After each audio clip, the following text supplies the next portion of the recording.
మూసి పునరుజ్జీవాన్ని అడ్డుకునేందుకు BJP BRS కుట్ర చేస్తున్నాయన్నారు Congress MLA Medipalli సత్యం. BJP దొంగ దీక్షలు చూసి జనం నవ్వుకుంటున్నారన్నారు. బీజేపీ నేతలు నిద్ర చేసే ప్రాంతంలో ముందే ఫాగింగ్ చేసి ఆ తర్వాత పర్యటన చేయడం హాస్యాస్పదమన్నారు. సీఎం రేవంత్ రెడ్డి విసిరిన 3 నెలల సవాల్ స్వీకరించకుండా కేవలం ఒక్క పూట ఉండి బీజేపీ నేతలు డ్రామా ఆడారని కాంగ్రెస్ ఎమ్మెల్యే విమర్శించారు.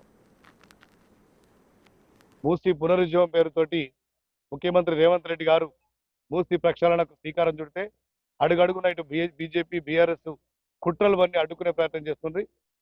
గతంలోనే ముఖ్యమంత్రి రేవంత్ రెడ్డి గారు ప్రకటించారు, ఒక్క 3 నెలలు కనుక ఈటల రాజేందరో లేదంటే కేటీఆర్ హరీష్ రావు 3 నెలలు మూసి పక్కన నివాసం ఉంటే నేను నా ఇప్పుడున్నదాన్ని వెనక్కి తీసుకుంటా అని చెప్పి ముఖ్యమంత్రి చేసిండు. నిన్న మనం బీజేపీలో దొంగ దీక్ష చూసినాం. వాళ్ళు పాగింగ్ మిషన్లు ఖరీదైనటువంటి పరుపులు వేసుకొని కనీసం ఒక 3 గంటలు కూడా అక్కడ దీక్ష చేయలేకపోయారు, 3 గంటలు కూడా అక్కడ పడుకోలేకపోయారు. ఇప్పటికే అర్థమైపోయింది వాళ్ళ చిత్తశుద్ధి ఏందో మూసి నిర్వాసుల పట్ల.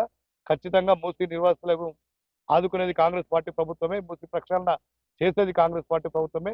ఇలా ఖచ్చితంగా మూసి పునరుజ్జీవ దిశగా మన ముఖ్యమంత్రి రేవంత్ రెడ్డి గారు అడుగు వేస్తారు. మూసి పునరుజ్జీవ